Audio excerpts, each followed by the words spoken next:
What's good? It's Woog. Please like the video, subscribe to the channel if you are into the fight talk. Robert Whittaker is so damn good. So damn good. And I know he was the favorite in this fight, but this was a very excited Kelvin Gastelum. It was at least seemingly a very motivated Kelvin Gastelum. And Kelvin Gastelum is just a tough guy to beat.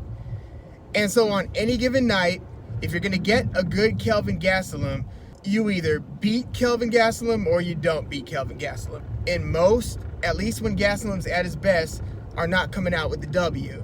And with Robert Whittaker specifically, we just have to kind of give it up. And for those of us who hadn't already, and just acknowledge how much this post-Adesanya loss, part of his career, has elevated his overall status. Like, he was already a champ who had defended successfully multiple times. But when he eventually lost his title versus Israel Adesanya after a lot of inactivity, after fighting Yoel Romero twice, so taking over a year off after that second fight, especially brutal fight. I mean, it was an action-packed 5 rounds with Yoel Romero. So, there you go. How much of your former self can you preserve after going a total of 10 rounds versus Yoel Romero, as Robert Whittaker did? So, he had those fights, inactivity. He was finally scheduled to fight Kelvin Gastelum, but the day of the fight had to pull out because of a very bad intestinal issue, a life-threatening intestinal issue. It was really bad. Emergency surgery that night instead of defending your title that night. And then he finally makes his way back to the cage, but it's not against Kelvin Gastelum. It's against Israel Adesanya. He gets finished in that fight, and it's like, you could look at that any number of ways. I was wondering whether he came out of those 2 Adesanya fights a somewhat, not totally shot fighter, but a fighter who's now going to start showing the byproducts of that work that you're doing in the cage against the most vicious of competitors in the world. And Whittaker, like I said, loses his return fight, which, when you're the champ, you've got to defend your title against the next up. Unfortunately, that next up is usually going to be a pretty damn good fighter. Obviously was in the case of Izzy. But after Whittaker loses that, he schedules a fight, then has to pull out of that fight, decides to pull out of that fight for personal reasons, which he later cited burnout, which you can imagine. There was also an injury in there. So between injury, illness, knockout defeat, 2 fights with Yoel Romero, and trying to just keep things on this course of success. Okay, so burnout. So then how do you assess the prospects of a person's career going forward once a fighter's hit that point? Can they then recapture whatever magic went into, motivating them to put in all those hours to be the absolute best they can be so they can perform at an optimal level? And these were just question marks that lingered. Well, his return fight ended up being against Darren Till in a fight that Robert Whittaker won. And then he fights a surging Cannonier, dangerous fighter. And then he wins that fight.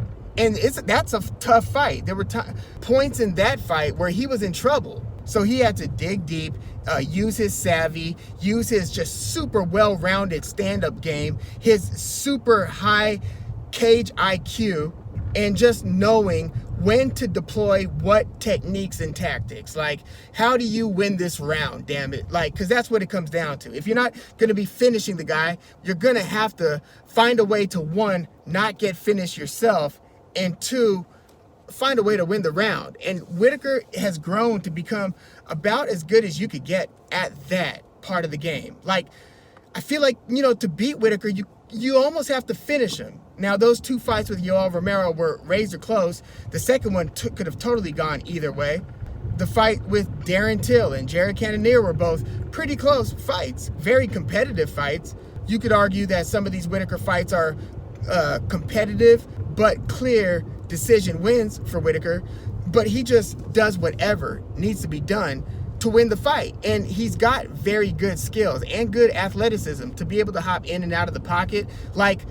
When you start jumping in on people, you're playing a high-risk game. And so you've got to, one, recognize the other person's like punch, kick patterns to know where to block, when you are collapsing the pocket. Because if you are not on point when you do attack, you're going to get countered and finished. And I mean, that's what happened with Robert Whittaker against Israel Adesanya, because he's a master at making you pay for countering the pocket with any vulnerabilities or exposures. But man, we have to start looking at Robert Whittaker's career in a totally different lens. It was one thing to be the champion, you know, after getting finished by Wonderboy Thompson, Stephen Thompson down at 170. Robert Whittaker goes up to 185, you know, eventually beats like a Derek Brunson and starts working his way up. And then his turning point of his career was against Jacare Souza. That was such a highlight, important moment in the ascension, in the rise of Robert Whittaker, because Jacare Souza is kind of supposed to win that fight.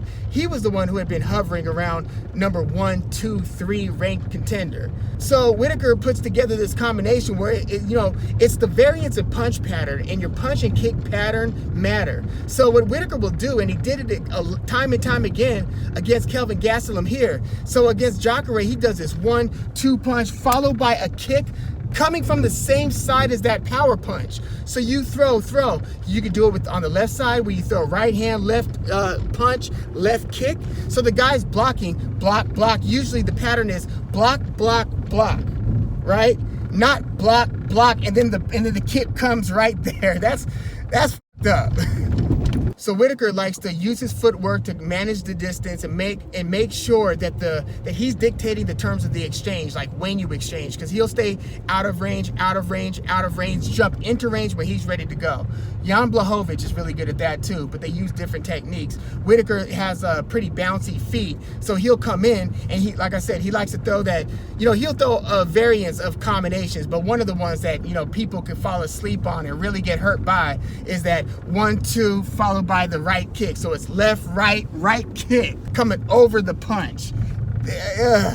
And so he caught Jacare Souza, and that was basically the beginning of the end. That was the start of the finishing sequence that just catapulted Robert Whittaker. And then he used some of that same technique against Kelvin Gastelum here. But here, he took Kelvin Gastelum down early, because you would think that if Kelvin Gastelum was going to win, he could maybe win with the strikes, but he was also probably going to be the stronger, better, more effective wrestler in this one. A Kelvin Gastelum takedown of Robert Whittaker might be an important part to this fight, right? That at least was a possibility that I was considering. I wasn't really thinking, what if Whittaker takes Kelvin Gastelum down early in the fight, in the middle of the fight, late in the fight, right? Like, I wasn't really doing that calculation, and I feel like that just made him that much more of a threat in the stand-up, because now you've got to worry so much about Robert Whittaker's stand-up that he is able to secure a takedown. And that just, again, speaks to his well-rounded experience. Now, seeing how a bigger Jan Blachowicz was able to use and employ wrestling techniques versus Adesanya, it'll be interesting to see if in a rematch for the title, if Robert Whittaker can mix in more of the wrestling versus Adesanya. But again, Adesanya isn't Kelvin Gastelum. Yes, they fought to a tooth and nail, blood and guts war, Adesanya and Gastelum, but just in terms of how you're going to game plan for your opponent, collapsing the pocket and trying to manage distance against Gastelum is just, at 5'9", is just so much different than trying to do it against 6'4" Adesanya. For every step that you take forward, Adesanya could just do a little slide step back and he's out of range, just like that. Gastelum, it's the difference, because Whittaker is about 6 feet. Gastelum, again, about 5'9", so Whittaker was kind of able to call the shots on that. Like, how quickly can I get close to you, and how can I get out of the way from you? Versus Adesanya, where if Adesanya, takes a step to the side or backwards, you've got to take like 2 steps to make up for every one of his steps. You've got to make up for that lack of a stride, lack of a gait, by having to take more steps. It also burns more gas having to take more steps. So it's kind of apples and oranges, but damn, we really have to put some respect on Robert Whittaker's career's reputation. And again, I think most of y'all would have already held him in a very high light and esteem, but I'm saying he had the title run, then he secured the title, had the 2 wars against Romero, and then eventually lost the title. But this post-title run, even if he never captures the belt again, if he loses to Adesanya in his next fight, I mean, it will matter versus him beating Adesanya, obviously, right? I mean, two-time champ. But we have to acknowledge this little 3-fight EP.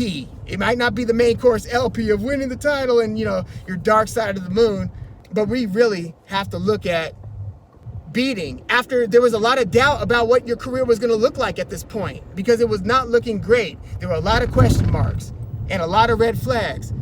And then to come back and beat Darren Till, followed by Cannonier, followed now by Kelvin Gastelum. Yeah, Robert Whittaker is that dude. But yeah, let me know what you thought about the fight, about what you thought about the whole card.